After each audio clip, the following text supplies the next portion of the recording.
Dan, your mic is on. Okay. Good evening, and welcome to the council meeting of June 27th, 2022.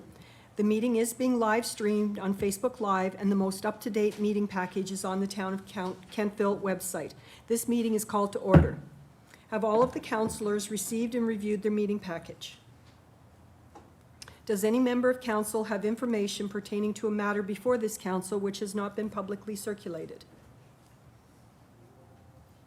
I will remind members of council that we are in decision-making mode, and we should be mindful of our decision-making wheel. We are committed to making balanced and respectful decisions and adhering to our code of conduct. This council, through policy and by motion, has adopted Robert's Rules as our rules of order, our parliamentary procedure, and as the chair of the meeting, it is my responsibility to use those orders to ensure we get the business of the town done. We will be voting by electronic means for all votes except administrative.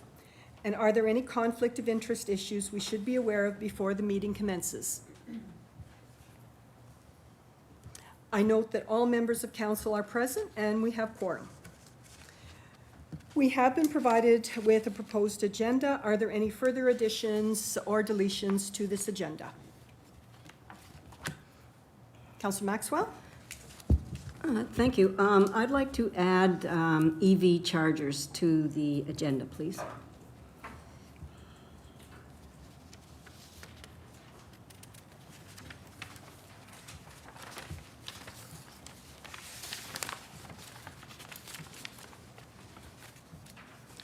That will be added under new business, 6B. item 6B. Thank you.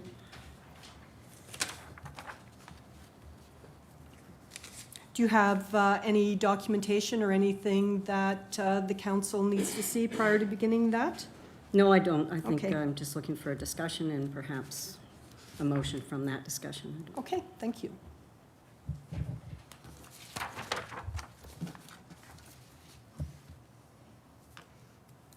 Are there any further amendments to the agenda? If not, I would put out a motion to adopt the agenda as amended. Deputy Mayor, Councillor York, thank you. All those in favor? Those opposed? The motion is carried. Thank you. The minutes of the May 30th, 2022 council meeting have been distributed for review. If there are no changes, the minutes are approved as distributed. If there are changes, the recording secretary will annotate the minutes in red, and the annotated minutes will be added to the electronic meeting file. No changes? All right, moving right along. Our first item of business arising is active transportation update. CAO, NAT information session was held for downtown merchants in collaboration with KBC. Can you bring us up to date on the outcomes, please? Thank you, Mayor Snow. So we had a few questions during the information session, a few followed up from citizens. So I thought I would just share with council some of the types of questions we received. So there was obviously a lot of discussion around Webster Street just because of the change that had been brought to council.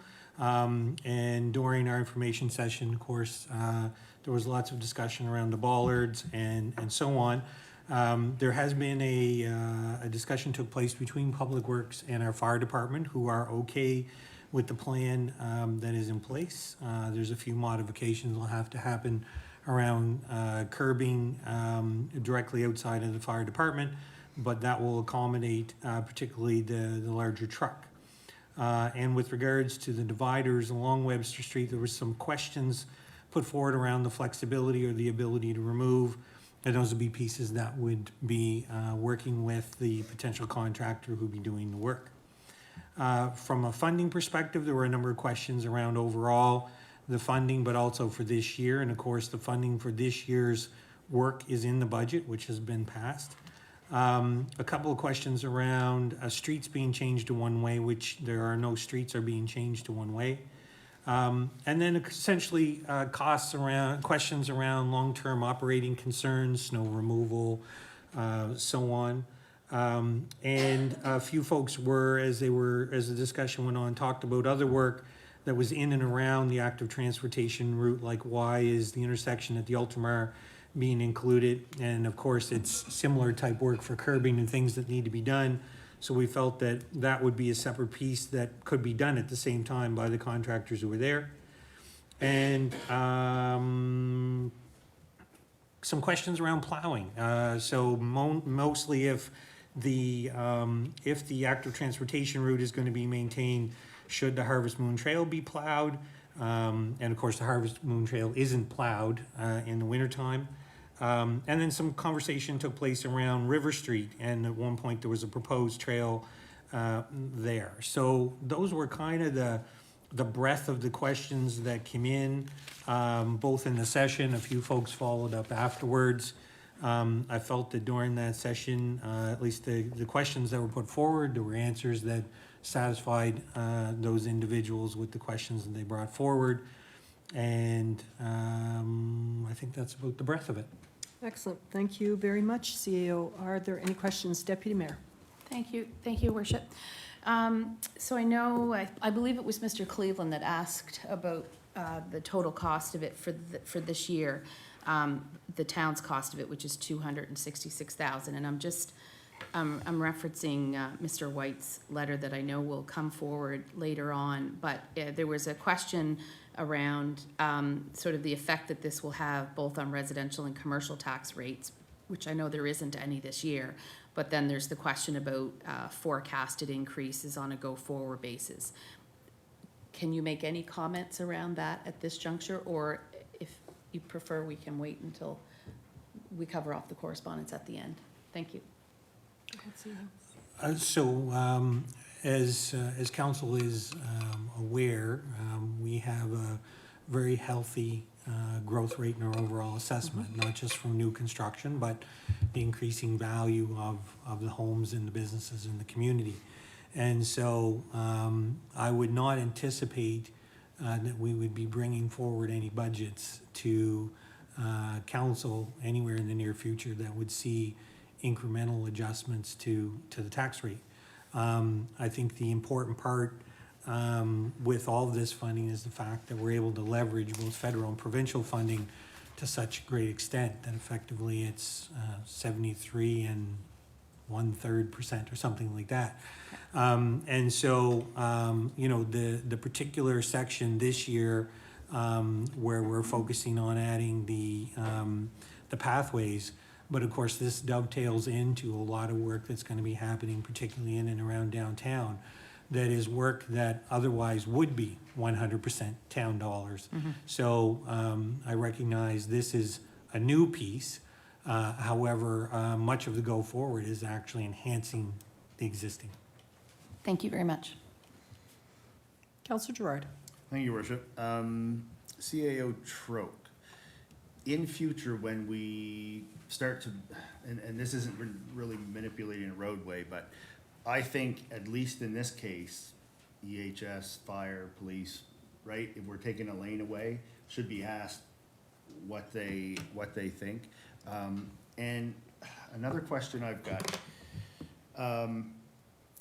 We're doing this, and this will be moving ahead, which is wonderful. But my question is, we've got a whole downtown that, from what I've heard over the last 6 years, I don't know what the rest of the councillors feel. I'm sure they've been hearing the same thing. Is not 100% accessible for everybody. My thought would be we replace what we've got now and add the other later. Probably not going to happen, but I just wanted to say it because that's been my thought for a while. Thank you. If I can comment on something the CAO said, that there's parts that would be 100% our cost. So to replace our sidewalks, we would have to pay 100% of that because the feds and the provincial no longer pay for sidewalks. If you remember in the early 2000s when we put that brickwork in, we got grants for it, and there was also those downtown grants that they had, but that no longer covers sidewalks. So this way, as CEO said, we get 73 1/3 federal provincial funding, So our share of it is what, 30 some odd percent? And that's enabling us to fix our sidewalks at the same time. So we're taking advantage, and, you know, if I wasn't on live camera, I'd say that we're probably wiggling a bit. Or maybe we are. Is there any further questions for the CAO on that matter? All right, our next item under business arising is the Police Commission bylaw review. So you have been provided with a draft bylaw from the Police Commission, and this is their second time working at this, and it is for review by council prior to the approval phase. Council is tasked with reviewing the document and providing feedback to the CAO prior to July 22nd. And I would ask that even if you have no comments, please let the CAO know that you have no comments. That way, we won't be wondering if there's more information. And the Police Commission next meets on July 29th. So anything that we do will be given to the CAO, and then he will bring it to the Police Commission for their edification. Can you tell me the deadline date again? July 22nd, Thank you. yes. It's a Friday. Thank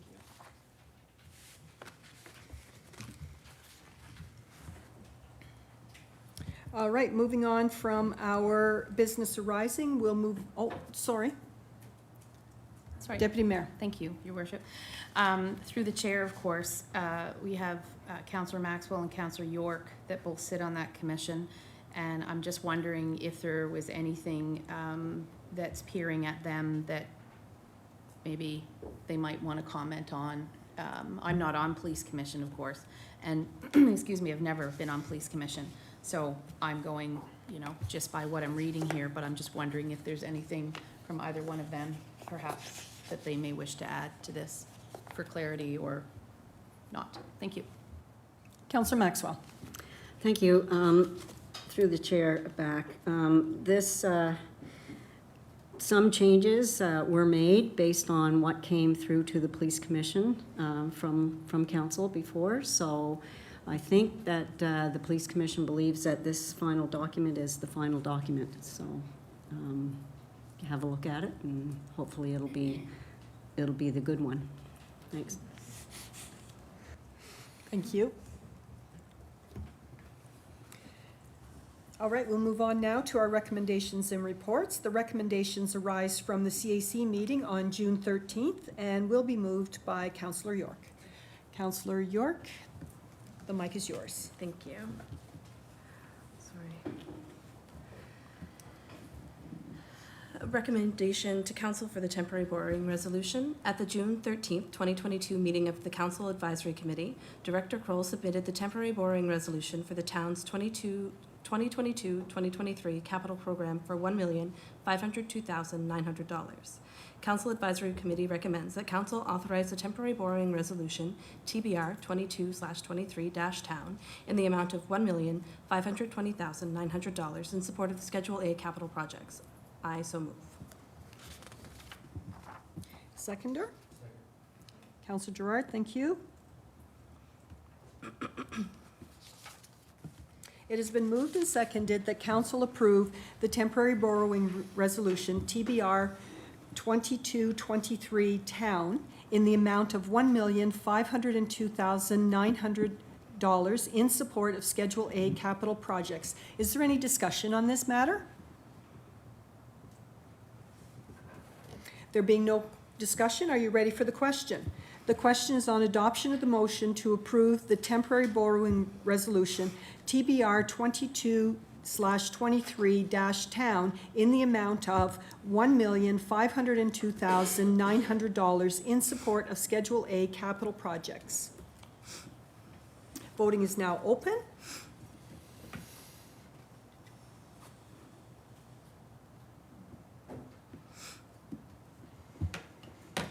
Voting is now closed, and the motion is carried. Thank you. McDonald Avenue construction schedule.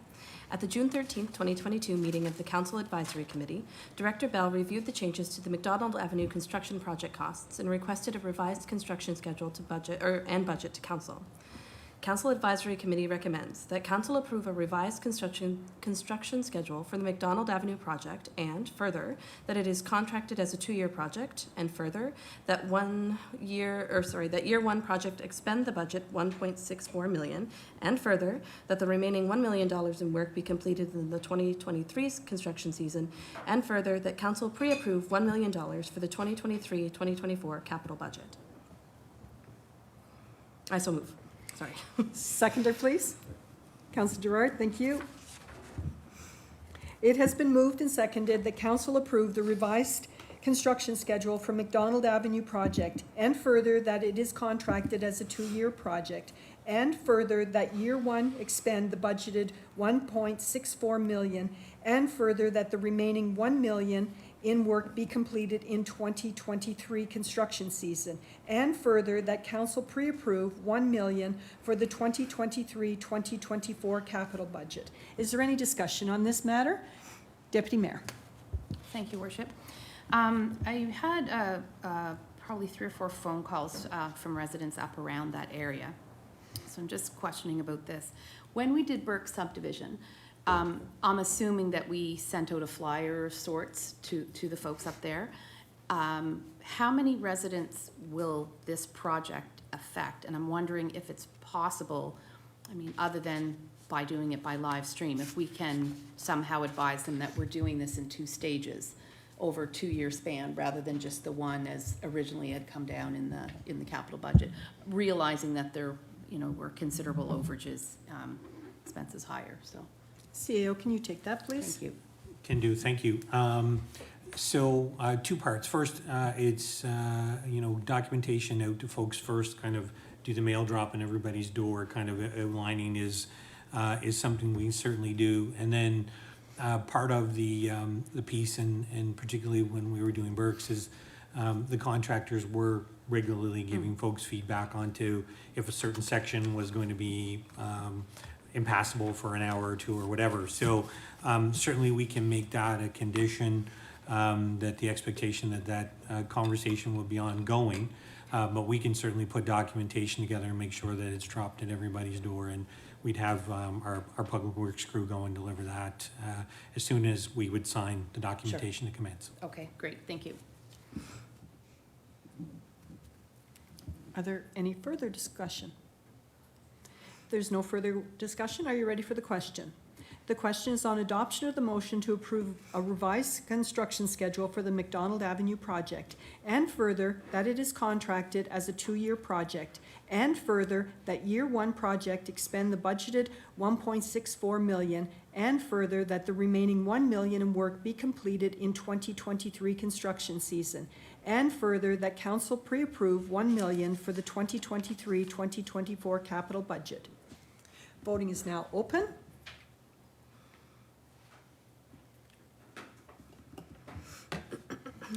Voting is now closed, and the motion is carried. Thank you.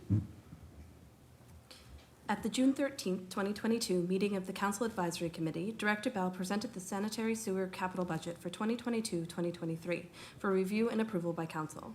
Council Advisory Committee recommends that Council approve the 2022-2023 sanitary sewer service capital budget in the amount of $390,000 along with its funding sources. I so move. Thank you. A seconder? Councillor Maxwell, thank you. It has been moved and seconded that council approve the sanitary sewer 2022-2023 capital budget in the amount of $390,000 and including its funding sources. Is there any discussion on this matter? There being no discussion, are you ready for the question? The question is that council approve the sanitary sewer 2022-2023 capital budget in the amount of $390,000 and including its funding sources.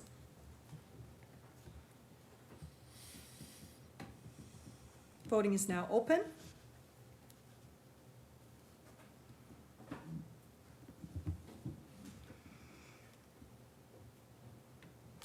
Voting is now closed, And that motion is carried. Thank you. At the June 13th, 2022 meeting of Council Advisory Committee, Director Bell presented the sanitary sewer operating budget for 2022-2023 for review and approval by Council. Council Advisory Committee recommends that Council approve the 2022-2023 sanitary sewer service operating budget as follows. Revenue, $1,357,200. Expenditures, $1,353,800.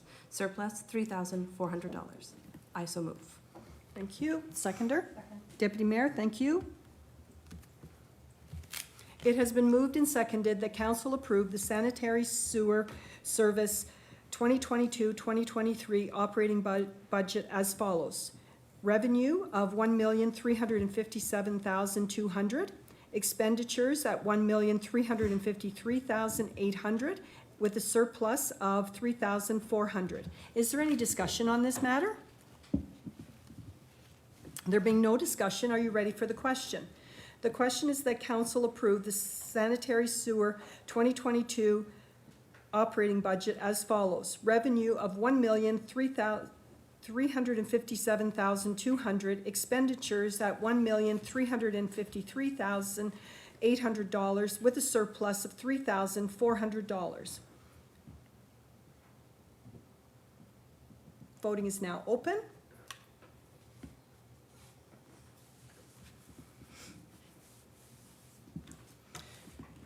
Voting is now closed, and the motion is carried.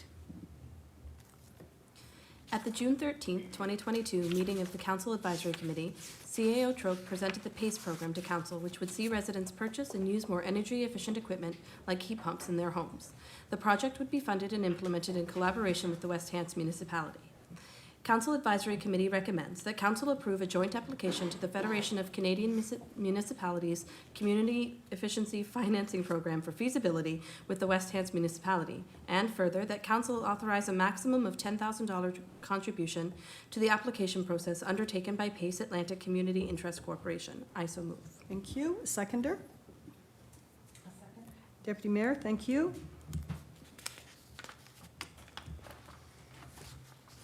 It has been moved and seconded that council approve the joint application to the Federation of Canadian Municipalities Community Efficiency Financing Program for feasibility with West Hants Municipality, and further, that council authorize a maximum of $10,000 contribution to the application process undertaken by PACE Atlantic Community Interest Corporation. Is there any discussion on this matter? Councillor Zabian. Thank you. When we discussed this the last time, I had requested more information from, I think, Wolfel, just to get some more feedback, and I don't think we've received anything. I think, and I may be wrong, but I'm pretty sure that we've paid this would be the third time that we've paid this fee, the town of Kemptville, to apply for this? No. I went back in some minutes, and I could be, maybe I will stand corrected, but I'm pretty sure we paid this fee before. Not for this application. A different time, though, for the same, for PACE, though? It was a PACE program, but Yes. not this one, no. But we didn't go through with that either. though. That's correct. Right, so we have paid, that's what I meant, we've pretty much thrown money away and not done anything with it. The other times is what I meant. Only once. Once or, whatever, if it's once or twice, whatever, it's still money thrown away. To me, whatever, once or twice is not the problem. There's so many programs out there for heat pumps. I mean, you read about them all the time. There's Efficiency Nova Scotia and so much, and I know this has some pros, but I know there's cons to it too, and I don't think we have enough information. Myself personally, I'm not gonna speak for the rest of you, but I don't think there's enough information provided. I wanted to go and get information from another unit just to see what the pros and cons are before we go into this. It looks great on paper, and I always go back to, nothing's free. As good as everything looks, nothing is free in life. You pay for it somewhere. So personally, myself, I would have, and I know the deadline, I think, is in a day or two, correct? Isn't it June 30th we have to apply? CAO, please. Thank you, Councillor. And so this, I want to make sure that we're clear. So this is just the application that would look at the design of the program. So then it will come back at that point to the councils to look at are the components they want to do or not want to do. And so there's a funding envelope that when you apply, allows you to basically access a number of different services that will build the program out. And at that point, then council can decide go, no go. And so we actually have there's not a specific deadline to have that within a couple of days. The intent would be that where West Hants is going ahead, we can kind of split the cost.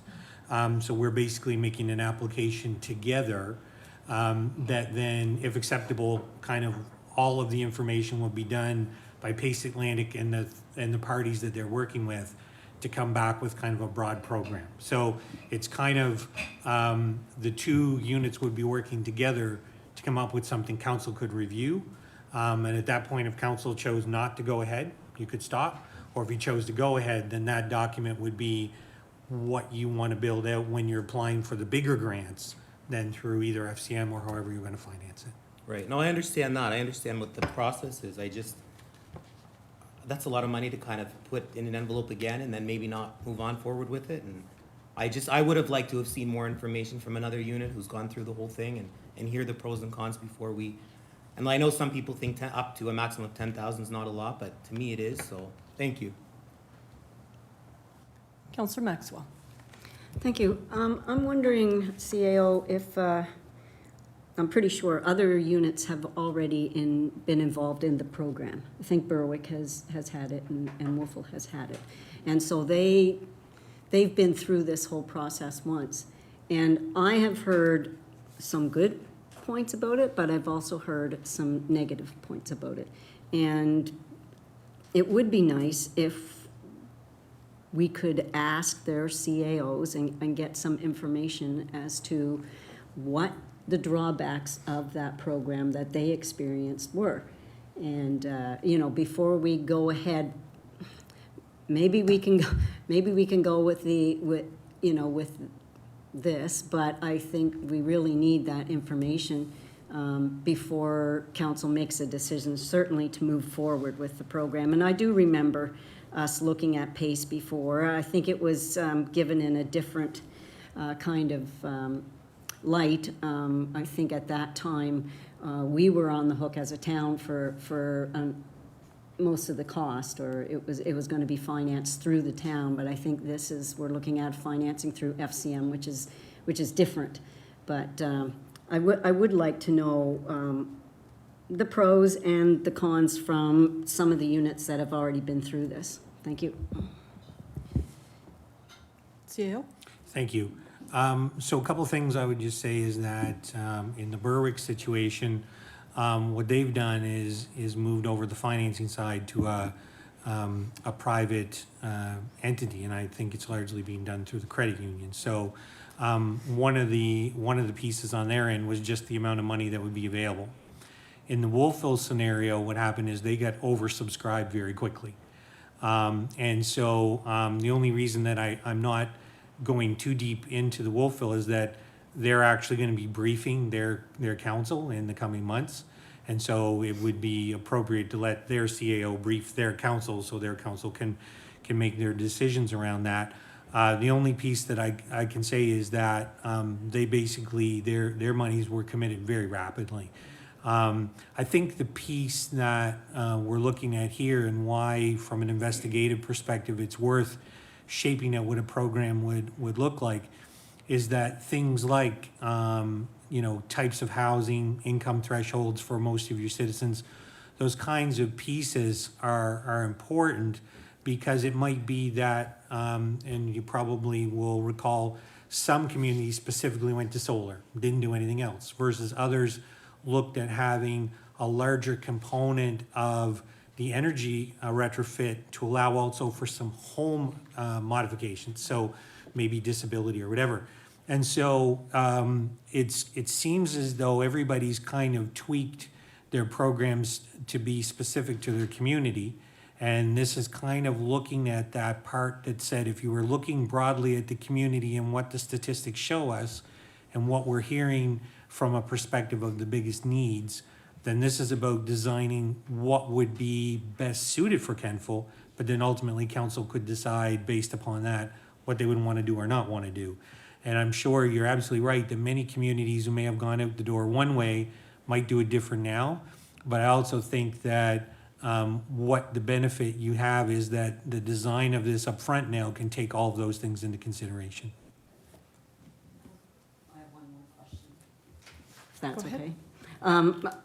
I'm just wondering too, and I don't know if anybody's looked at this or not, but heat pumps run on electricity, and Nova Scotia Power is still using coal to generate electricity.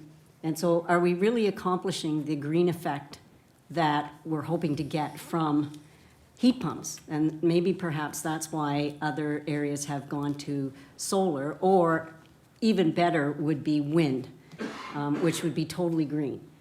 So I'm not entirely sure that we're getting ahead that much faster by using more electricity in homes. That's just a comment. I don't know if anybody's looked at that or not. I guess we can only say what Nova Scotia Power has said to us is that they are greening their supply and continue to do so. One of the other advantages of this program is that it is open to people of all income levels. One of the things with several of the other, we'll call them private programs, is the income threshold. And the other nice thing about this program is that there's the ability to stack grants. So if, for example, you got a heat pump and this was a new technology to your home, you would probably be eligible for the Nova Scotia Efficiency Heat Pump Grant, but you would also be eligible for the CMHC Green Housing Grant.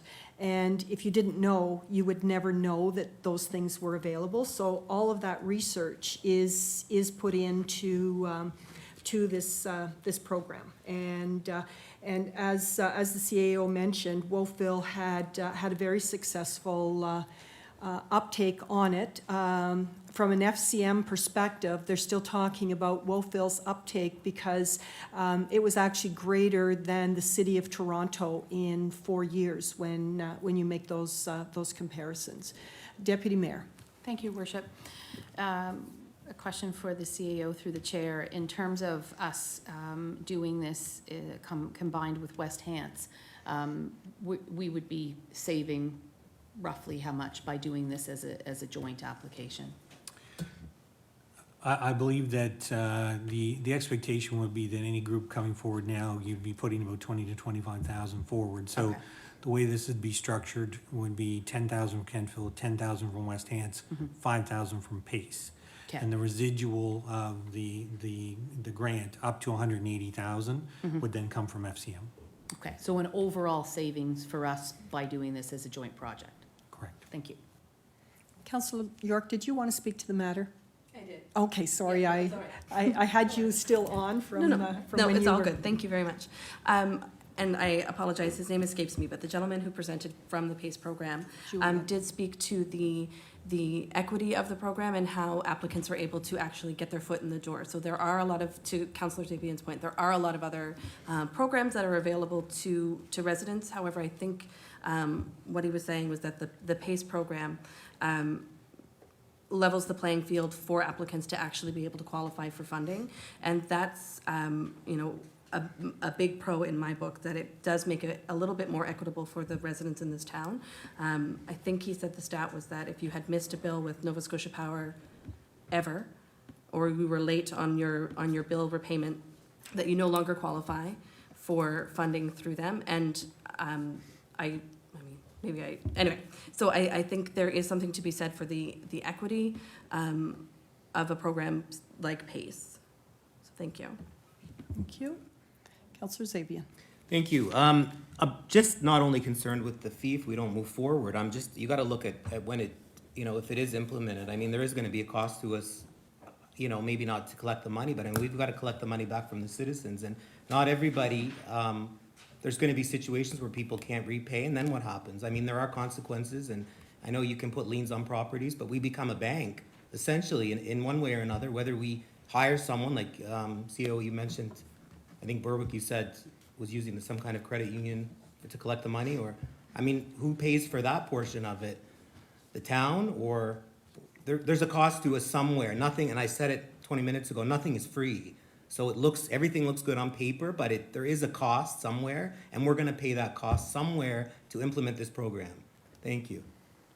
CO, did you wish to? The only, so Council, you're right. What happened is Berwick, it had to do with the financing side. That all said is that there's also fees that are built into it that can also be used though to offset the cost of delivery. So, I mean, again, it comes down to how you design the program. And I don't believe, and I'm just going off of my recollection, but I don't believe in PACE being delivered in Atlantic Canada. I don't believe there's been a default yet. So that's just, I believe, a piece of information that, but I'm going off of memory, so thank you. Is there any further discussion on this matter? If there's no further discussion, are you ready for the question? The question is that council approve a joint application to the Federation of Canadian Municipalities Community Efficiency Financing Program for feasibility with West Hants Municipality, and further that council authorize a maximum of $10,000 contribution to the application process undertaken by PACE Atlantic Community Interest Corporation. Voting is now open.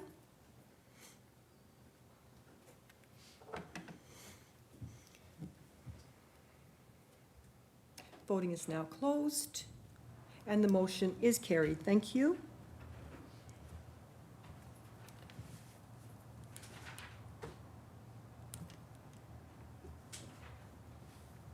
We'll move on to our council reports now.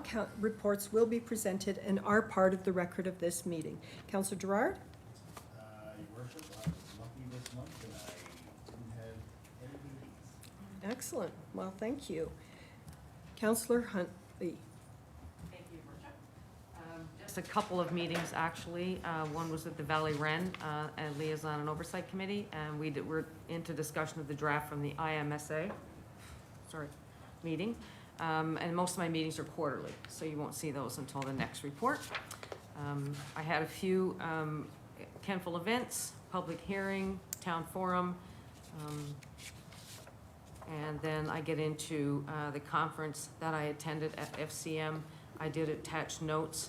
I will say, as my first time going to a FCM meeting with all of Canada showing up with the same goals, it was quite powerful.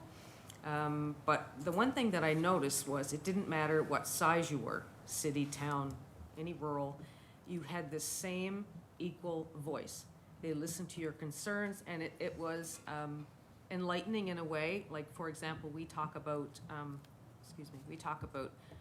climate, we talk about affordable housing. But when I sat around to the tables and listened to mayors talk about their housing, they would talk about couch surfing, opioid abuse, and trying to get people cleaned up and get them off sofas into housing. So there was a different vocabulary, and so respectful. I came away feeling I could conquer the world when I got home. So I would like to thank everybody for allowing me to go, because it was a huge learning experience.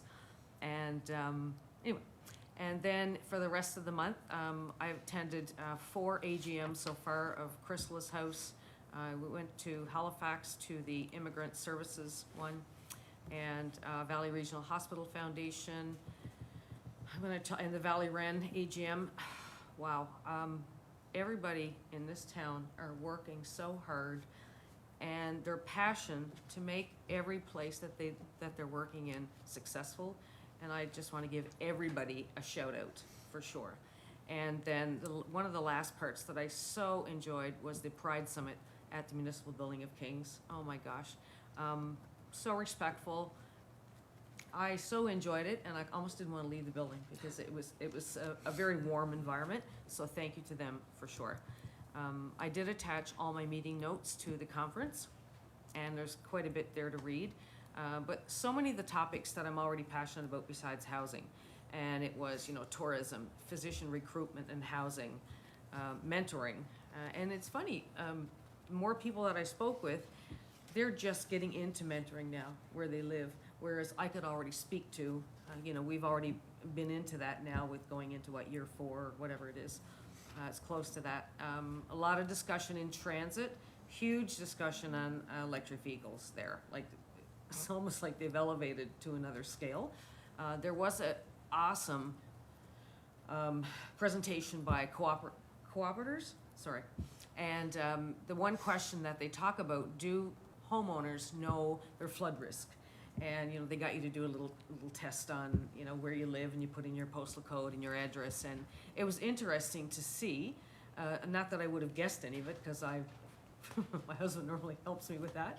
But it was easy for people to go on. And I think, and I had put it out on social media as well for people to look at. I so enjoyed that trip, and the people that I met and the mayors, and everybody's got the same goal. One's conversation might be a little bigger than others, but that saying, we're all in it together. Truly, when you walked out of that, I was flying high. I just want to thank everybody and for all the people that I met. And I even built a great relationship with Kings County councilors like Lexi and Joel, which I never get to see here. But of course, we got to hang out there and have breakfast and discuss, what everybody's doing. I loved it. So thank you to everybody. That's my report. Thank you. Councillor Maxwell. Thank you. Of course, I've attended all my meetings. On May 26th, the Student Bursary Committee met, and we made the selections for the 3 Town of Kemptville bursaries and also the NOLA Folker Hill Award. So it was nice to have a selection for that award this year. I want to thank all the students who applied, tremendous students from NECEC. They were all from NECEC. Fantastic grades and lots of volunteer work being done by them, and it wasn't easy making selections. I want to thank my committee members as well. I will tell you the names of the recipients after graduation has taken place. I won't announce those right now. Annapolis Valley Trails Coalition was on May 26th. I actually had a couple of them since our last meeting. Attended the public hearing on May 30th.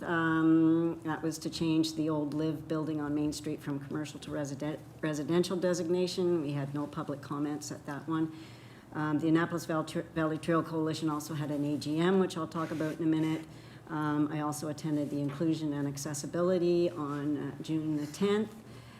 And I also took part, and I believe it was June the 10th, and I forgot to put it in the police ceremony for promotions and the introduction of new members. And that was a really nice ceremony, and a good number of people showed up to celebrate those, and that was a really nice ceremony to attend.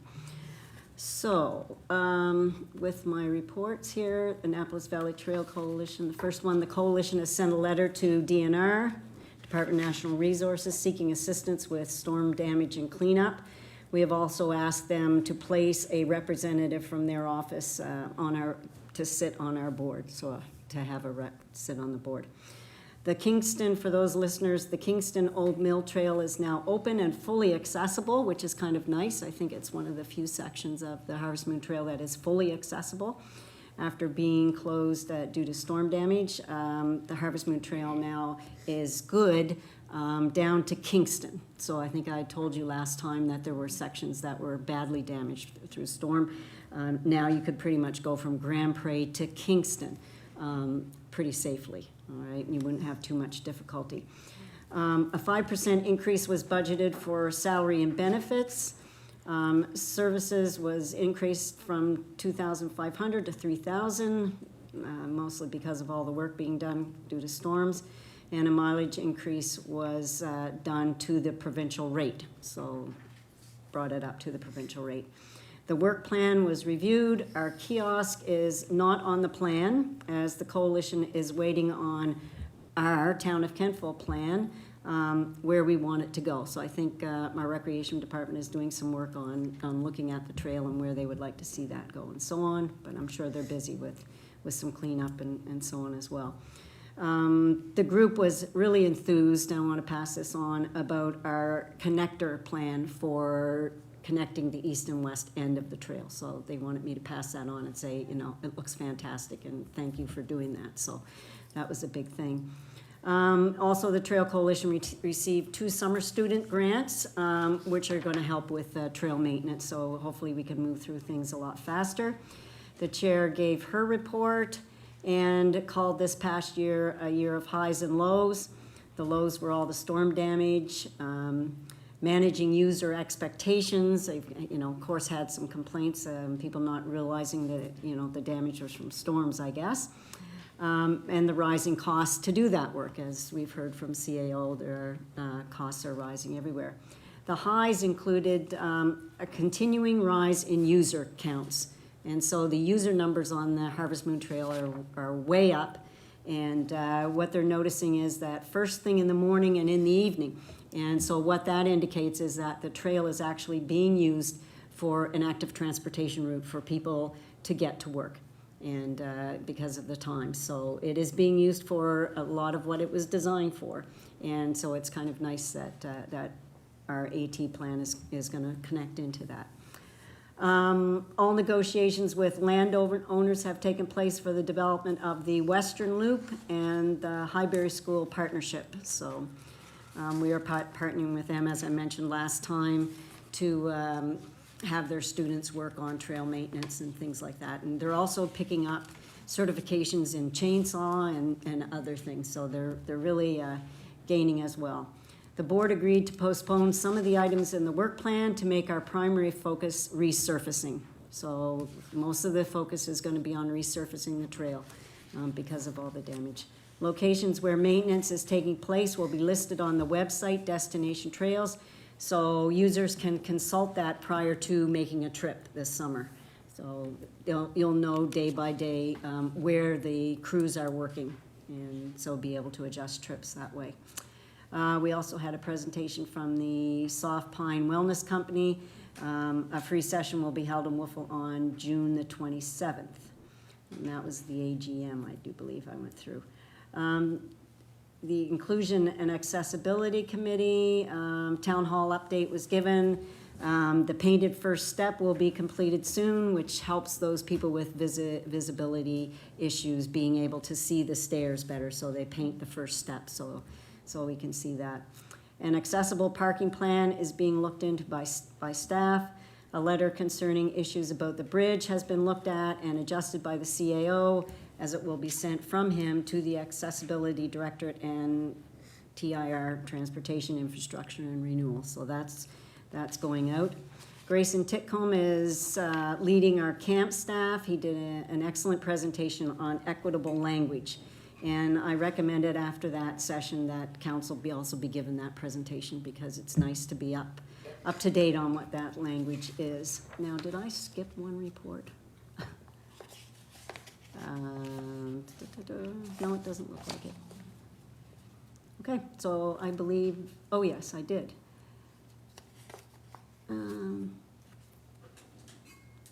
No, I got it all. Okay, thank you. Thank you. Sorry about that. All right, Deputy Mayor. Thank you, Worship.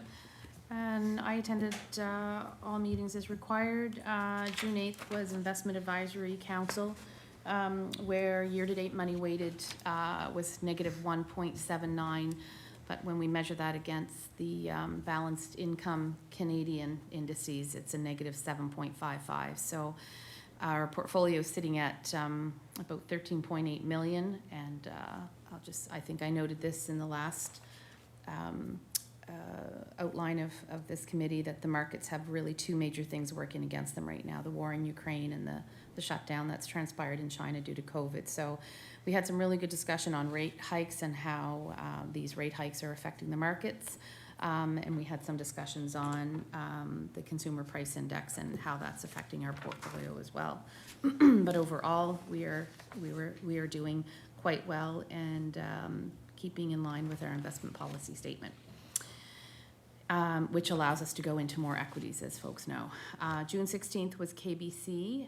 The minutes are available upon request, but there were 2 new board members that joined that board, Christina and Liz. We had a treasurer's report. We had a report from the promotions committee. The mural festival is coming up again this year. There was some discussion around the Apple Blossom Committee. our Apple Blossom event. The Under Gazebo series is underway now, and that will go right through the summer. There was updates on the May 27th unveiling of the mural for Brian Gibson, and it was a great event. I reported on that in my last committee report. Genevieve's been busy with grants. She has secured grants somewhere to the tune of about 90,000, which will be spread throughout different parts of the community under KBC's guise. The AVCC is actually looking to KBC for a rep to sit on their advocacy committee. So there was some discussion around who that might be and what that might look like and how they can participate on that committee. They hosted the AT Plan info session for us, which I feel like it was last week.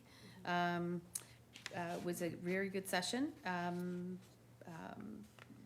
CAO was there, and Director Bell and Director Bedingfield and folks, and we had about 2 or 3 from the public in attendance, and then I think we had about 18 to 20 viewers, and a few good questions there that the CAO reported on tonight. So thank you to KBC for making that happen.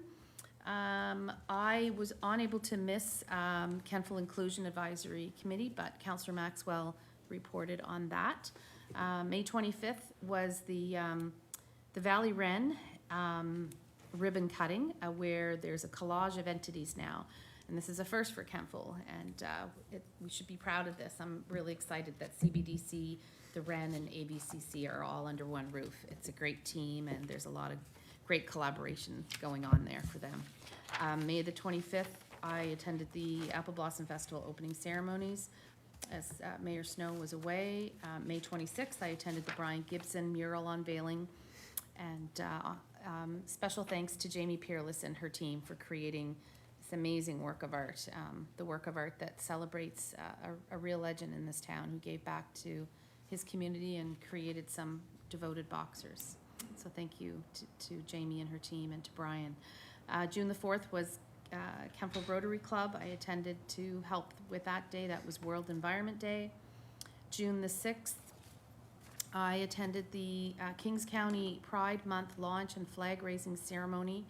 That was a really interesting event for me. I had not been to one of their events before, and there was a lot of really interesting speakers, and folks shared stories, and it was, I got a lot out of it, and I learned a lot.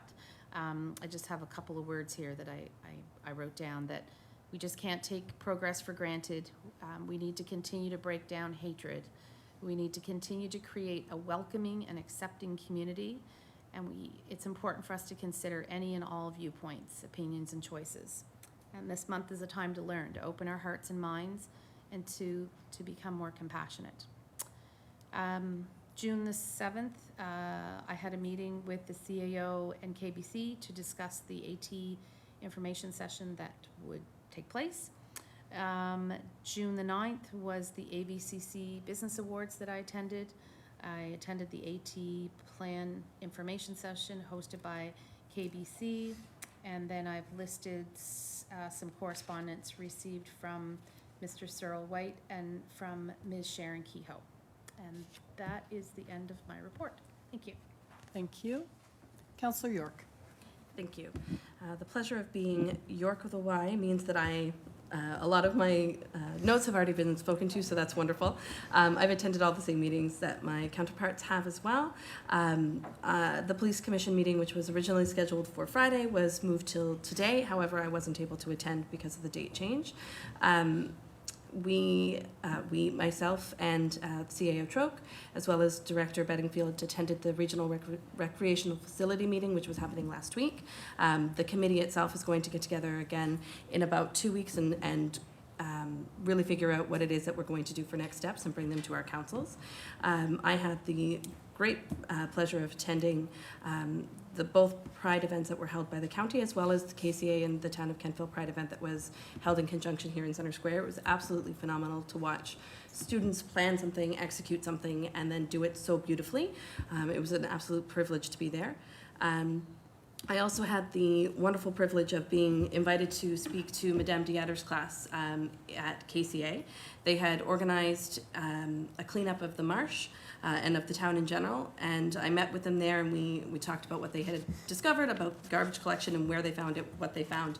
And then they invited me back to their class the next day, and we had great conversations. And I talked to them a little bit about John Lewis's quote just before he died, when he encouraged everybody to get into good trouble. And so if you are a parent of a student in Madame Diatter's grade 4 or 5 class, you can send me an email later. But I encouraged the students to take a look at what it was that they found and to take a look at the bigger picture of the town as a whole. So if you were finding cigarette butts, is that indication that maybe we need outboxes? And if you were finding garbage halfway around the marsh, is that indicative of a need of more garbage cans? If they were finding types of garbage that lent itself to maybe somebody living there, then we had a good conversation about people who are unhoused in our community. So they are doing great. The kids are all right. They spent some time emailing and writing letters to their MPs, their MLAs, and even the Prime Minister, and they were pleased to get a response back from all levels of government. On that note, please do expect some emails in your inboxes in the next week or so. I fully expect to hear from them about their garbage collection analysis and what the town could and should be doing according to them.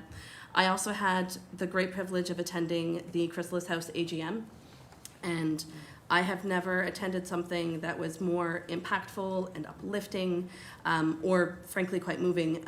When I was working in recreation here for the town of Kentville, I really got to know Flo and Linda Marie quite well. Flo has been there for 30 years. Linda Marie has been there for 35. So she has been in all 3 locations, from Centerville to behind our parking lot here and now to the new location. These women are absolute powerhouses and are the epitome of caring and kind and welcoming and getting it done in our community. So they were able to build that entire building without having to borrow any money, and that was largely on the shoulders of Ginger McPhee. So my hat's off to those women and that board, and thank them for their hard work in our community, but then also their hard work for their specific community as well.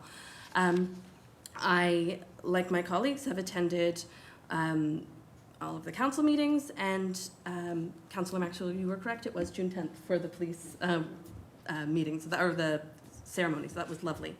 And that's my report. Thank you. Councillor Zabian. Thank you, Mayor Snow.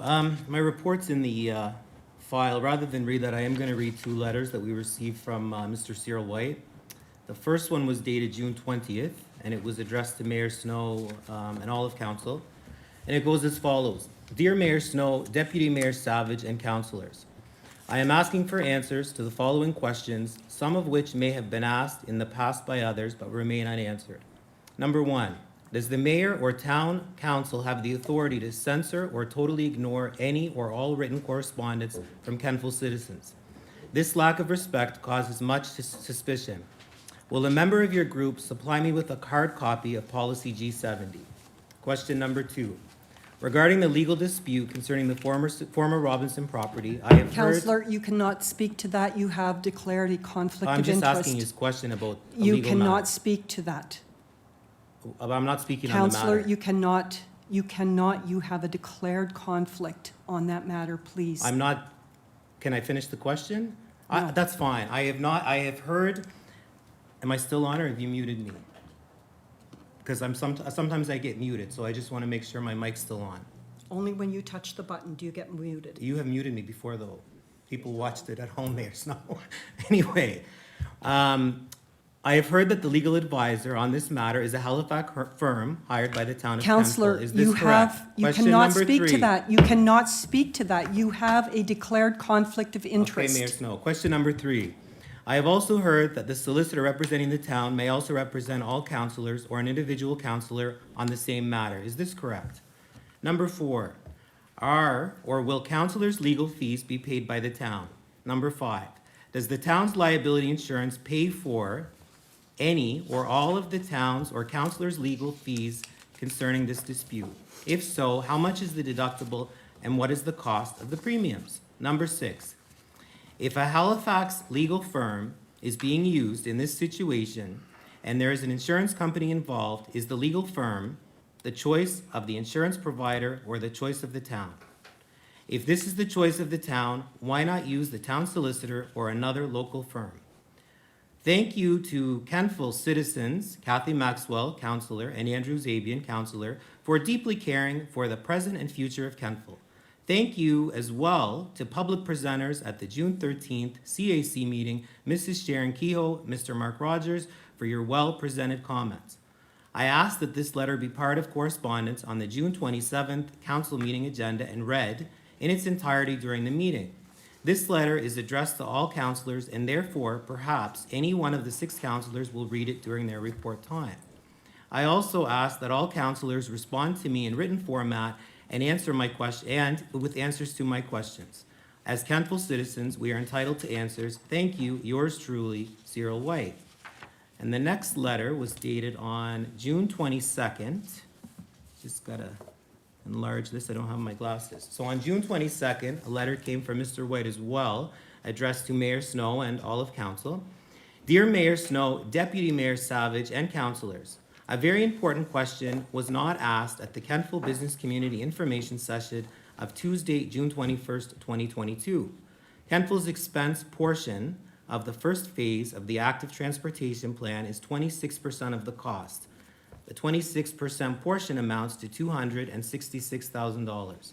My question, what effect will this have on both residential and commercial tax rates, if any? The $266,000 has to come from somewhere. Is there a projected increase figure on future tax increases beginning next year and the years following project completion? I ask that this letter be part of the agenda and read and discussed at the June 27th, 2022 council meeting. A written response from councillors is appreciated. Thank you, yours truly, Cyril White. Thank you. Thank you, Councillor Zabian. I will bring to your attention that this council made a motion with regards to the reading of letters in September 27th of 2021. And it was unanimously voted on that council supported the reading of a summary of letters by the chief administrative officer, not by individual councillors. So once again, you have taken it upon yourself to go outside the confines of the rules within. Maybe if that was acted on, it would be different, but that's not acted on. Thank you. Would you please leave the chamber? No. I will be quiet until public comments. I'm asking you to leave the chamber, please. I won't speak again to public comments. No, I'm asking you to leave the chamber. Can we put this to a vote, maybe? No, we don't have to put this to a vote. We're having a discussion. The MGA, we are not having a discussion. You are not part of the discussion. You and I are having a discussion, Mayor. No, I'm asking you to leave the chamber.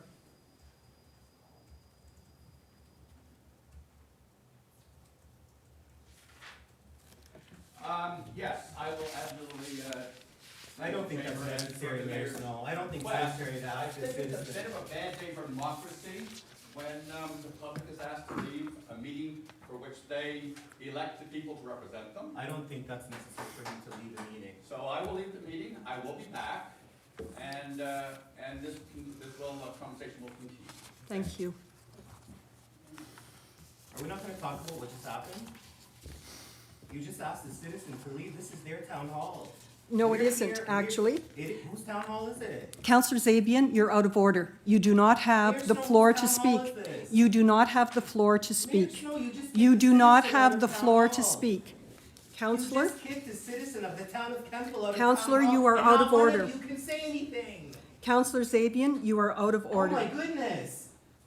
Say You're- something. Speak, one of you. You can't kick citizens out of town hall, Mayor Snow. I'm going to You don't know this suggest, building. I'm going to suggest that this meeting is being conducted under the rules of the MGA. We don't follow rules here, Mayor Snow. It's whatever mood you're in. We've never followed rules here in my 2 years. Councillor Zabian, you're out of order. I'm always out of order. I pressed my button here.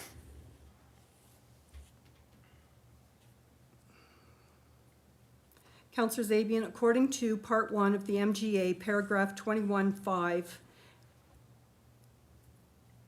there is no tolerance of bad behavior in this chamber. Well, you're including me then. I am. Yes. Do you want me to leave too? Are you asking me to leave? You just asked a citizen to leave, Yes, I did. and nobody sees any problem with that in here. You're out of order. You do not have the floor. Somebody needs to be out of order here to put you in order, Mayor Snow. You can't treat people like that. You're Actually, in that seat because of these people. Actually, you aren't this time, you were a plane. Sorry. I stand corrected on that. But the rest of us in here were elected by the greater public, and you just kicked somebody out of the chamber. Counselor Zabin, you are out of order. I'm out of order.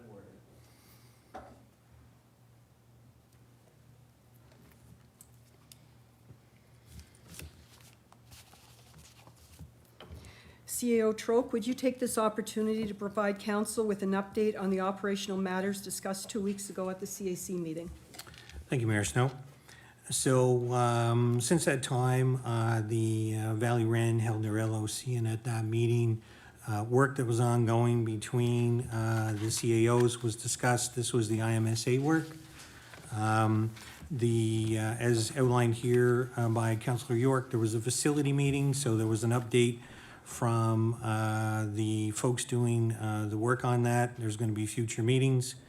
The active transportation information session, and here I'd like to make sure that Director Bell and Director Benningfield, I want to thank them for their hard work and doing a great job at that information session. For all intents and purposes, we made sure that all of the information that was covered here with council, but also the opportunity to take questions and be able to respond to those questions. So I want to thank them again for their hard work. With regards to Pace Atlantic, I know there was some discussion here tonight. Behind the scenes, there's also a work plan that's being put in place so that based on council's decision, we'd be able to move ahead with next steps, and obviously there would be an application that will need to be put forward. There are 2 bylaws which are moving forward based on RFDs, so the noise bylaw and the heritage bylaw. This work's going to be coming forward at the next CAC. The heritage bylaw, there's going to be some committee work that's going to need to be structured with that as well. And then with regards to the work tonight around the police commission bylaw, I'd like to thank the police chief and the chair of the police commission for the work that was done around that. So myself and the chief have been working with the chair to answer any questions, obviously, of the committee, but also be in a position to help with any suggestions or alterations on that. And I appreciate those responses that will be coming back. From a staff perspective, we've actually been able to roll out some changes with regards to flex time and working remotely. This is giving some flexibility to staff who have other requirements, but also giving us the ability to offer something up to staff for those who are working either extra hours or for those who have some flexibility and be able to work from home. So all the directors have been meeting with their teams and rolling that out, and we've been getting very positive responses from staff and the director on that. So I want to thank all the team for rolling that work out, and that's my quick operational update for council tonight. Are there any questions for the CAO on that matter? Councillor Maxwell. Thank you. CAO, I'd like to know when the meeting policy G70 is coming back to council. We've been waiting for it for months, and yes, we did unanimously agree to itemize the letters, but only because the original motion was to not read them at all and not acknowledge them at all. I would never have voted for that, and I did get council to look at least recognizing the people who were writing to us and at least itemizing. I think it's beyond time that G70 came back for a look from this council. Thank you. CAO, did you wish to? At this time, there's work going on with G70, and I don't have a specific time for that, but I'll be happy at the next CAC to be able to give you some sense around a specific date that that'll come back in. Thank you, CAO. And my report, you have it in your package. Highlights, I would say, are my trip to Mrs. Diatter's class as well, and these are a very active and engaged group of students. I got to see their climate changer presentation, and they really actually do mean business, and they are out there and doing the things that need to be done. They also gave me homework to learn how to say the alphabet backwards, which I am going to say that I'm failing miserably at.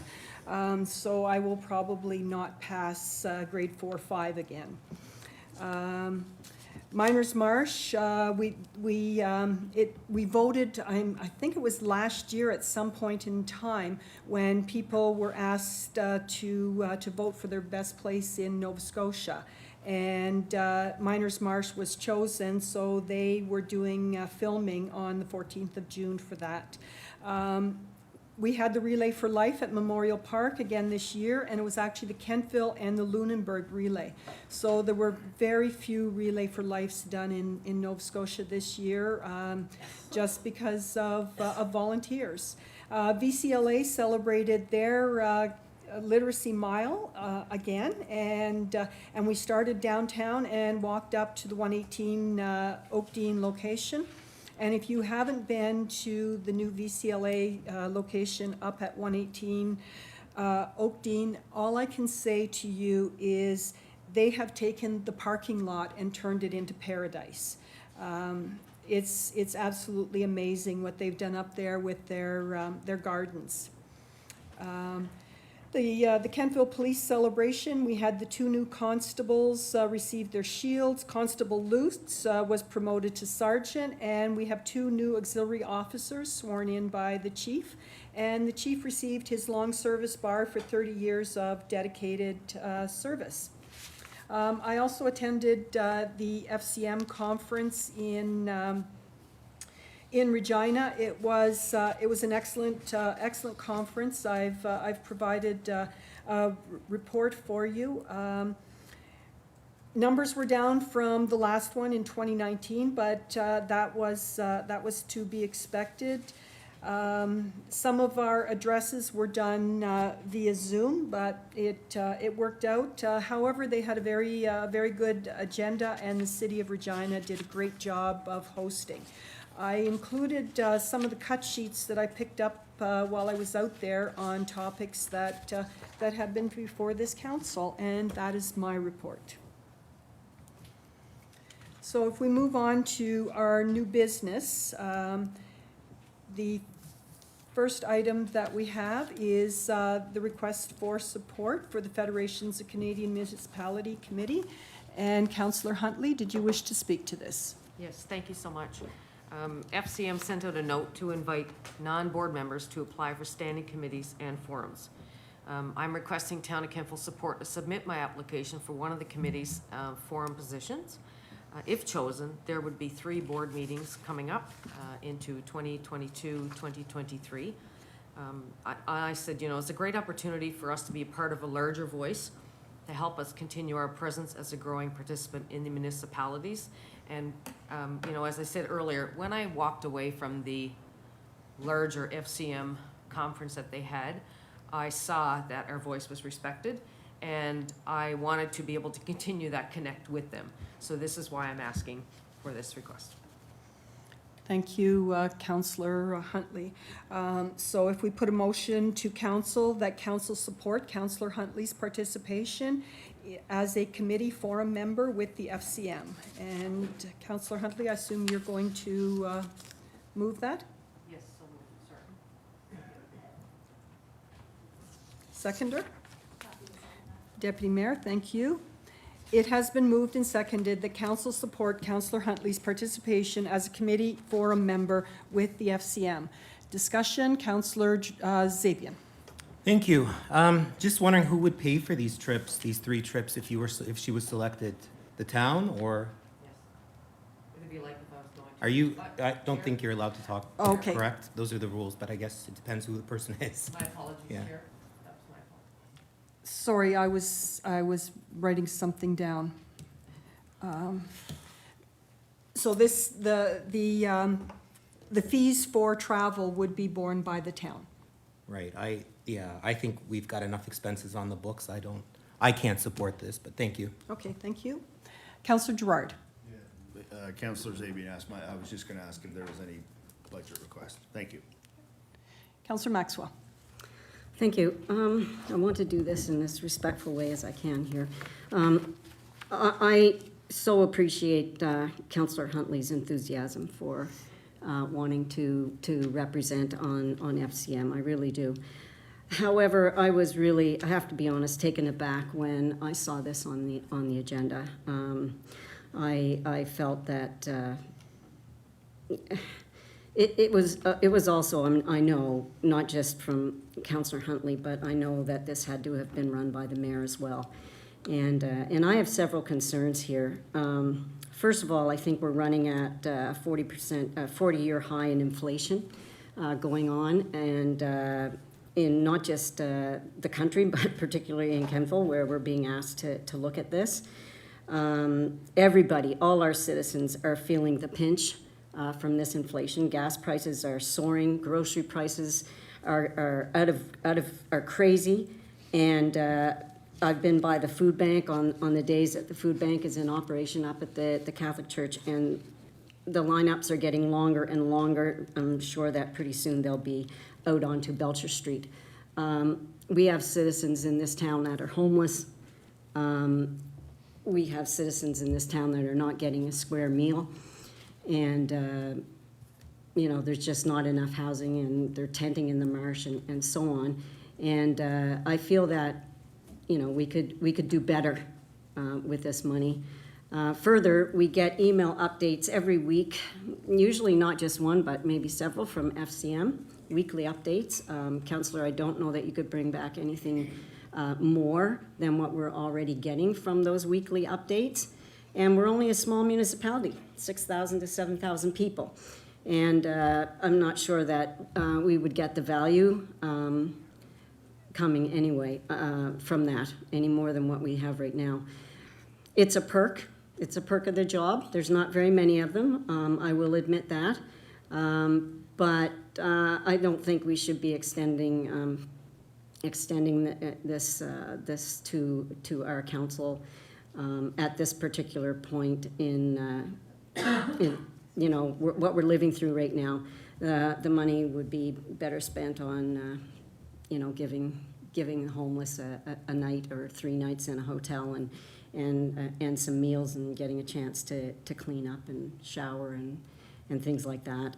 I just really don't think in today's economic climate, the request is fiscally prudent. And so, you know, I'm sorry to have to point this all out. I would have hoped that maybe clearer heads would have prevailed before bringing it to council. Thank you very much. Counselor Huntley? Oh, thank you. I just want to say, it's the opportunity for the chance, not saying I would get it, and I do understand everybody's viewpoint for sure, and it's just an ask. So the other thing I want to say is, when we all get that same email from FCM, I make that decision by myself. So I'm just putting it out there. That was my call, and I just put it out there. So thank you so much. Thank you. Deputy Mayor? Thank you, Worship. When we set the capital budget and the operating budget, and I know this would fall under operating, there's so much allotted per the mayor, per councillor, for training, courses, travel, and things like that. Does it fall, I guess, sorry, how do I say it? Does the ask fall within the budgeted items under operating? Does that, am I asking it right? I'm trying, I think. Please, yeah. So I think to the question is, every councillor has an equal allotment. And essentially what you choose to do or not choose to do, you can do within that allotment. So absolutely. If there is a request either that would go beyond that, or if there's a request that someone was making to something that wasn't considered when setting that, then you would look at, there is within the budget some flexibility. I don't know what the cost of this specific ask would be. I guess those would be ones that we would, we would look at either first, obviously exhausting a counselor's existing training budget, and then second would be to see if there's any flexibility within the overall budget. So I think that's what the counselor is really saying here, is that if there was a need to go beyond the allocation that was there, could we look at within the budget to find the money within that approved budget?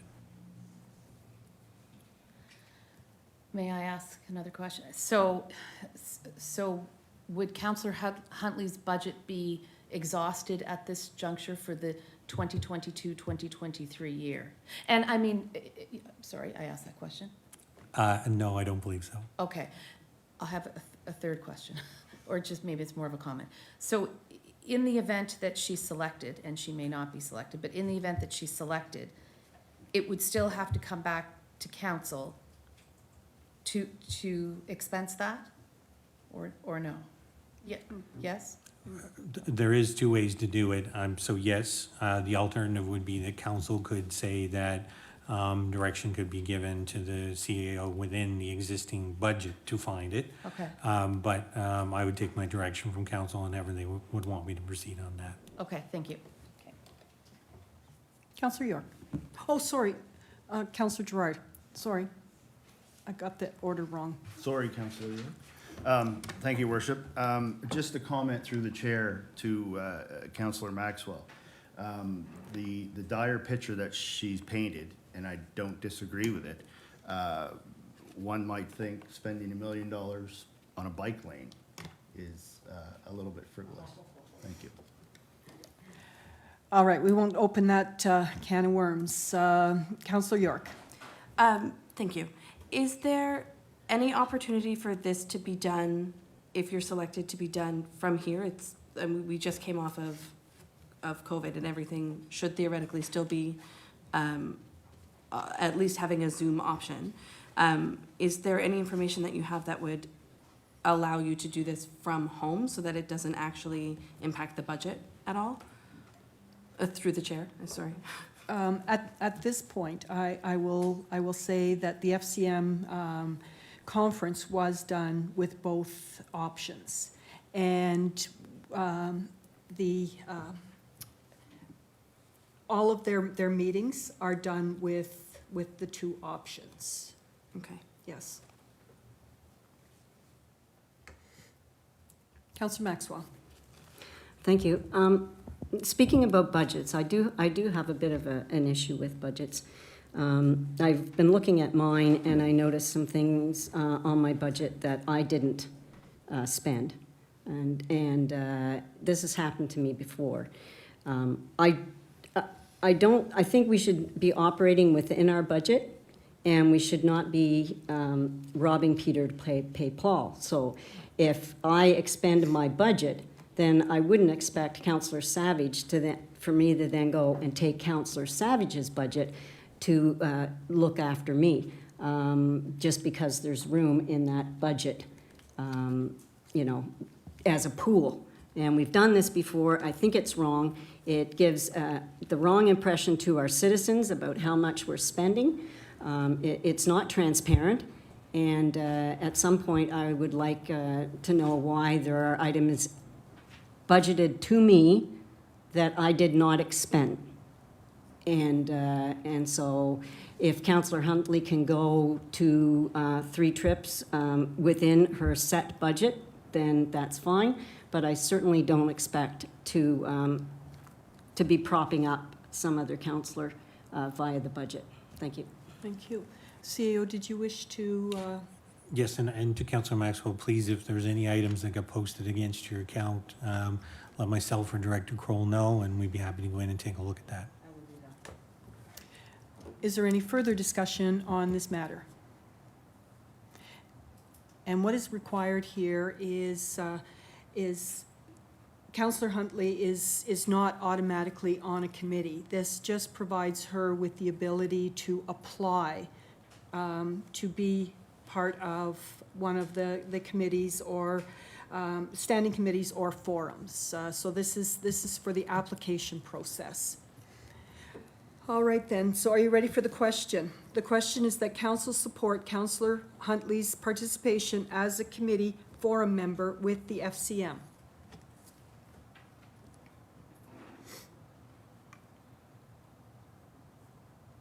Voting is now open.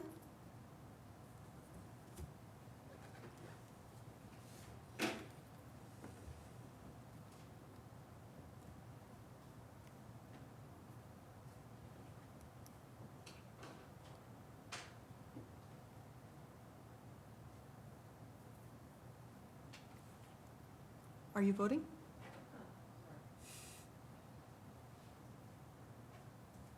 Voting is now closed.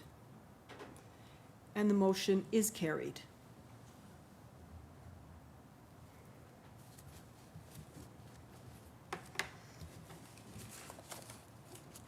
All right, CAO correspondence, if you could provide council with a synopsis, please. Thank you, Mayor Snow. So I have 2 letters that come in from Mr. Oh, Wood. no, sorry. New business. I forgot. Oh. Sorry.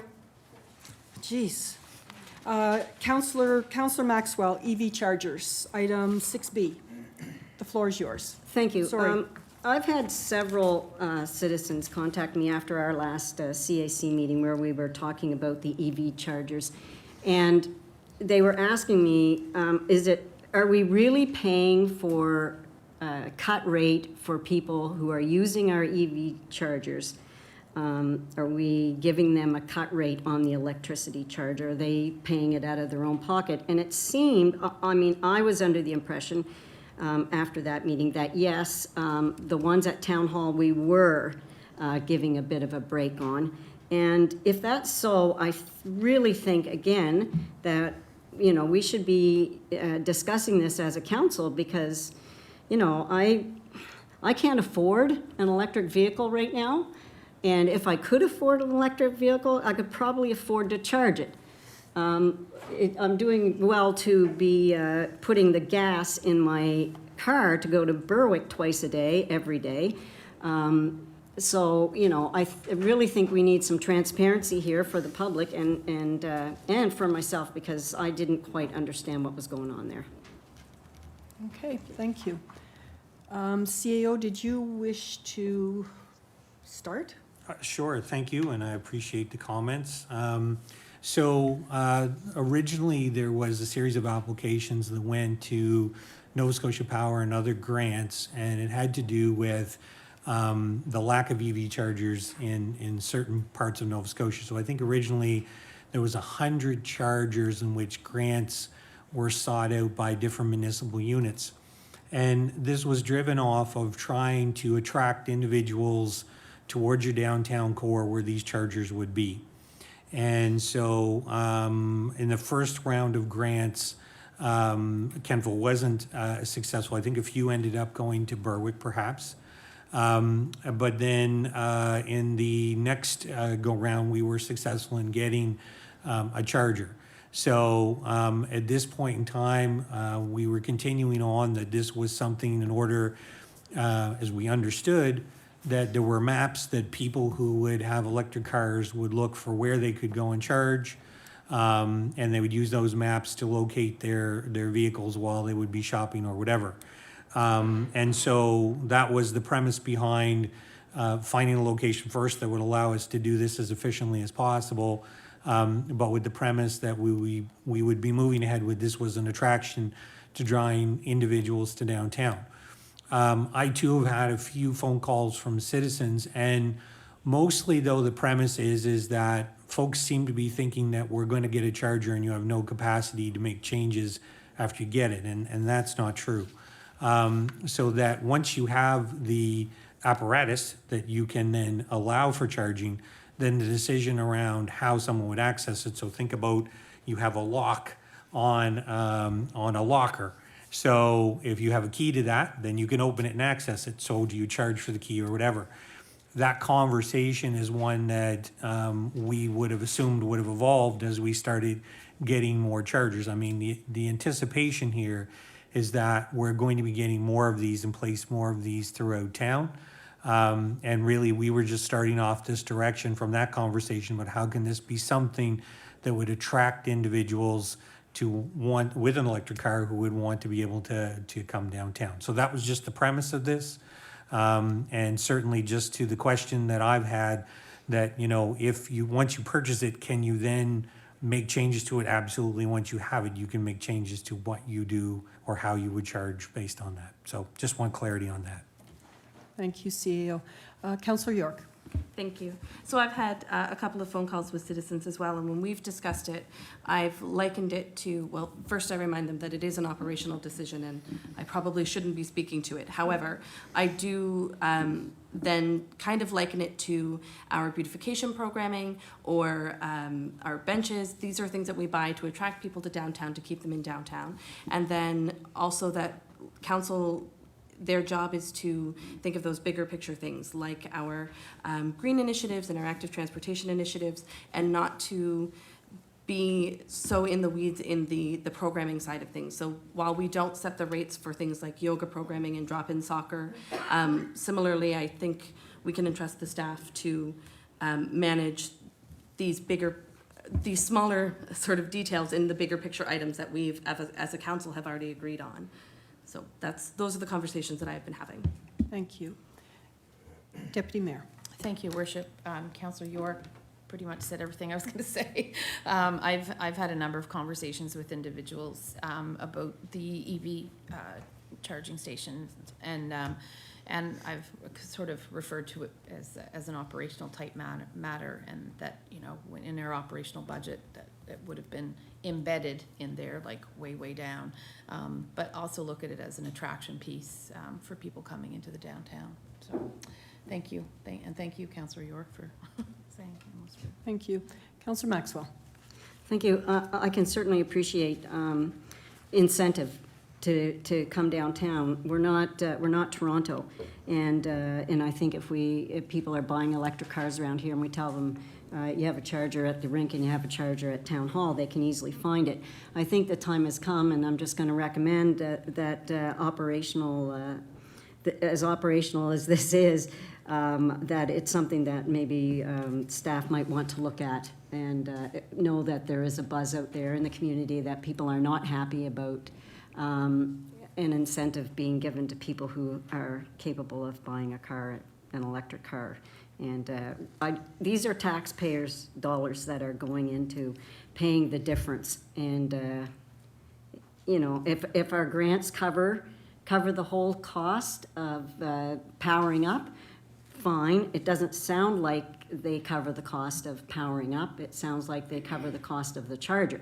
So, yeah, I think it's something that we need to ask staff to take a look at. Thank you.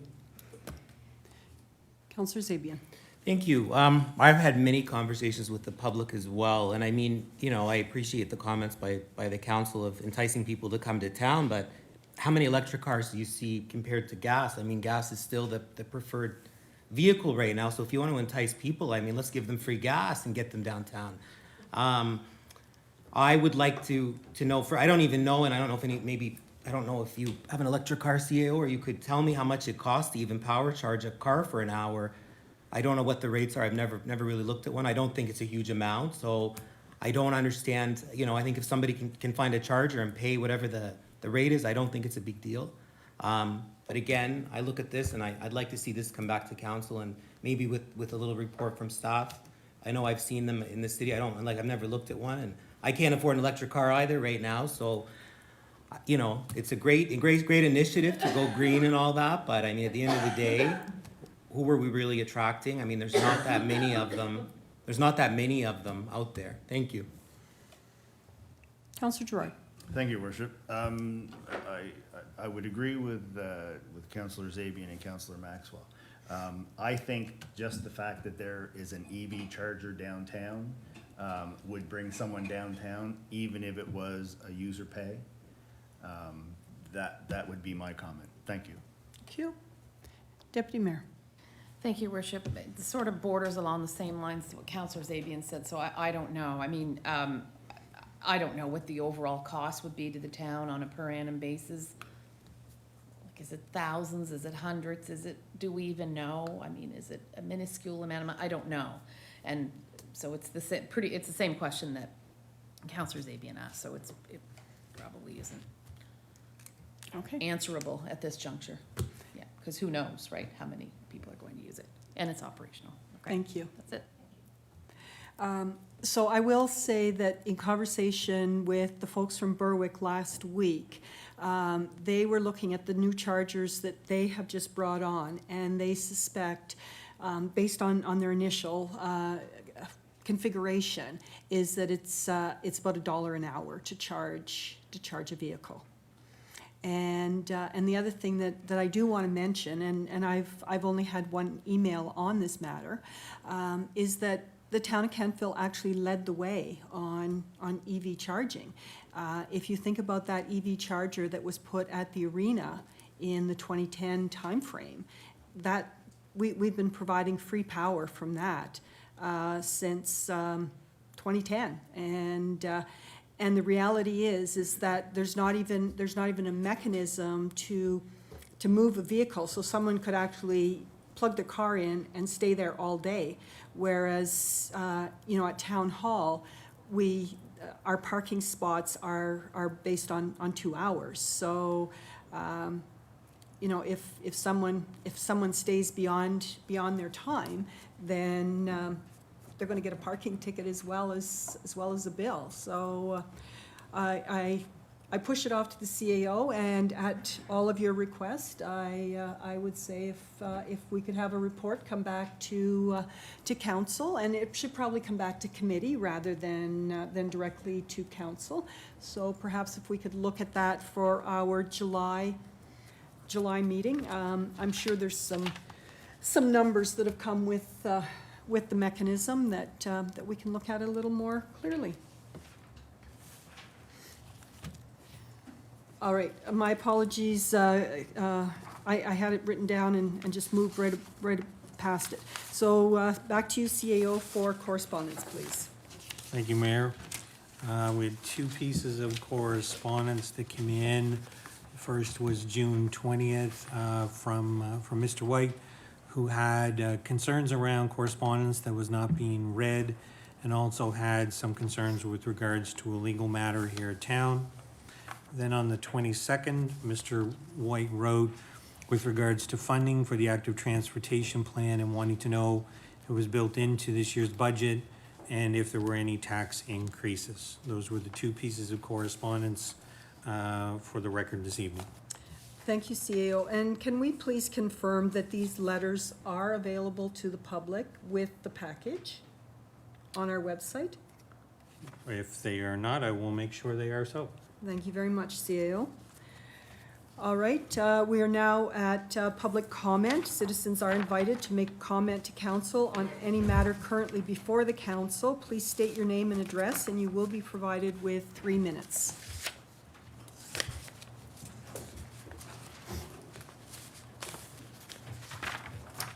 Good evening, Mayor and Council and citizens.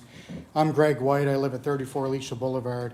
I was not prepared to speak this evening, so I came without notes. Be patient with me, please. If I run over 3 minutes, I'd ask for some grace in using some of my father's time.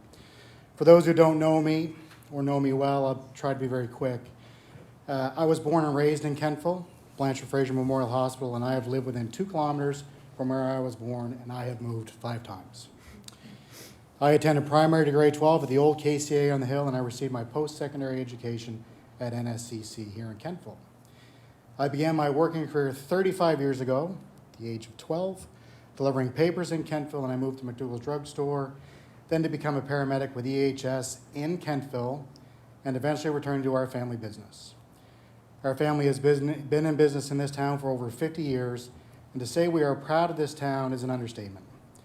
Visiting us at work, you will see tributes to the Dominion Atlantic Railway, the Apple Blossom Festival, our local town churches, a century-old horse-drawn hearse that was built here in Kentville at the Nova Scotia Carriage Company, and a 93-year-old antique Kentville volunteer fire truck are a few ways that we have tried to celebrate our town's history. I'm also very proud to live in a free country, and I thank our veterans and service people for fighting to secure that freedom. I do not support censorship, and I believe that everyone has an opportunity to have their voice heard. None of us in this room tonight should be proud. The wheels fell off at 6:56. If what transpired in this chamber was happening at Kings County Academy, we, as this generation of parents, would not helicopter, we would snowplow into that school, and we would demand better for our kids. Why is it okay here? We are adults. All of us have voices to be heard, and I'm grateful for time tonight. The poster behind me that represents Kentville, the speech bubble coming out of the K, states inclusion in action. Sometimes we don't always feel very included. Thank you. Thank you.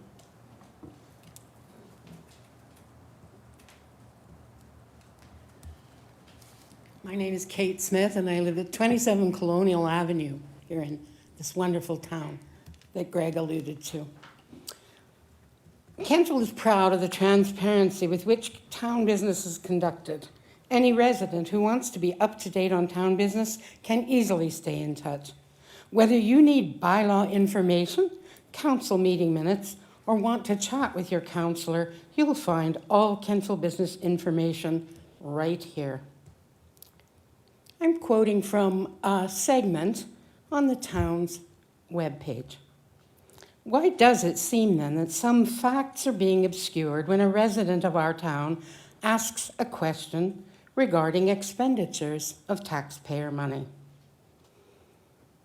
I've lived here all my life as well, and Kentville has a culture of support, popular support, sometimes very quiet support, for communication and transparency.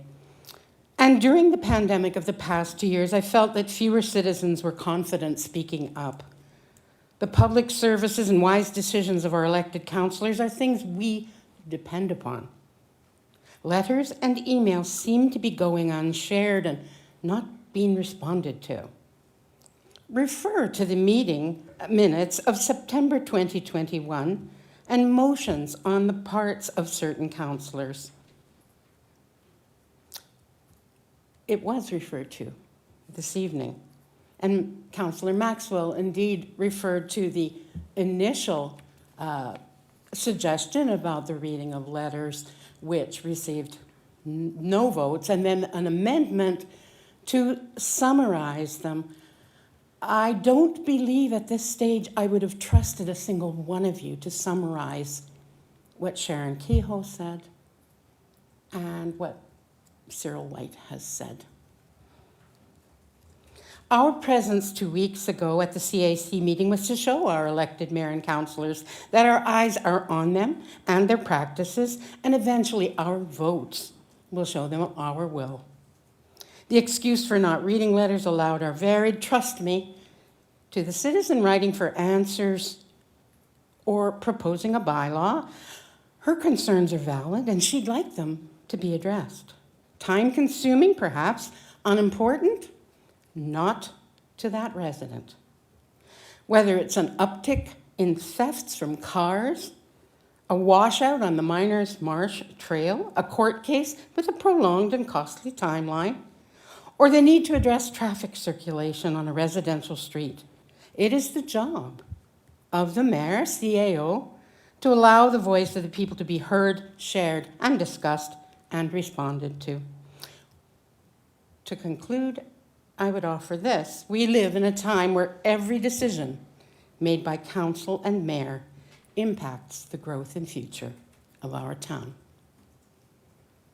Thank you.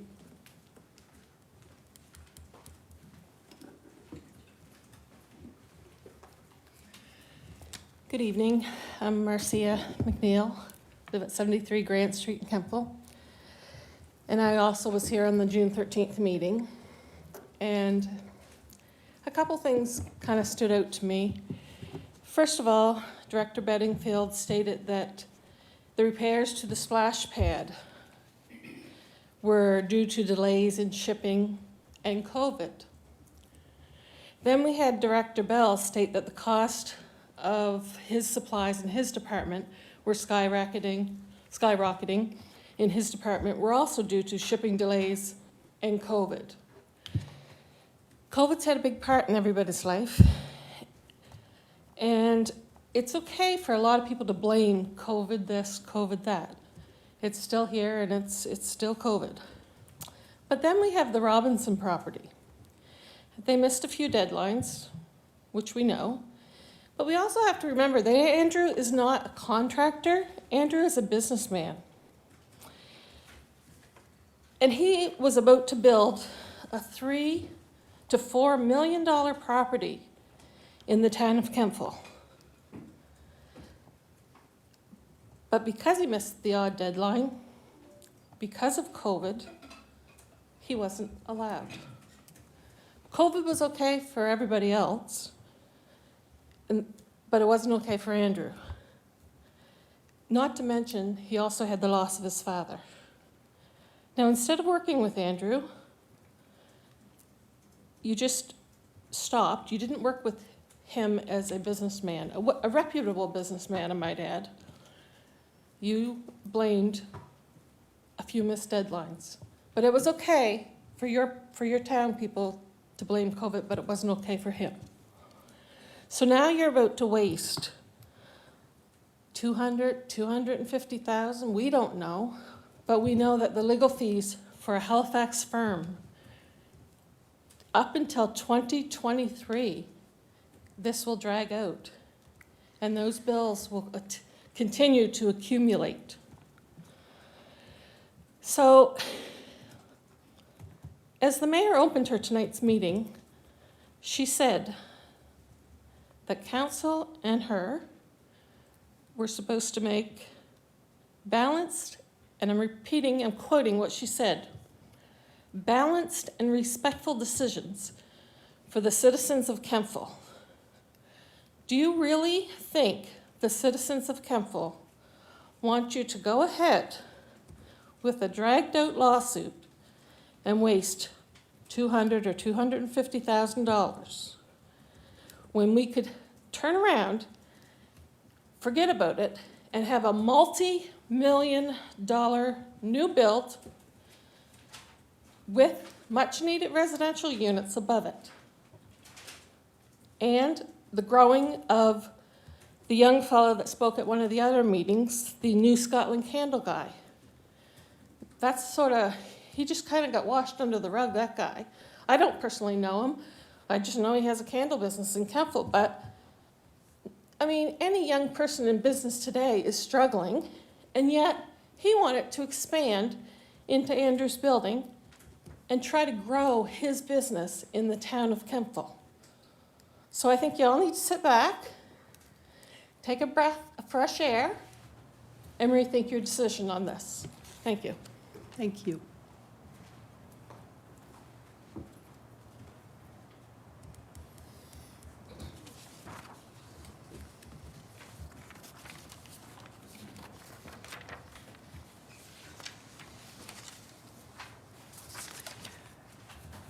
This council has no further business for this meeting, therefore the meeting is adjourned. And the time is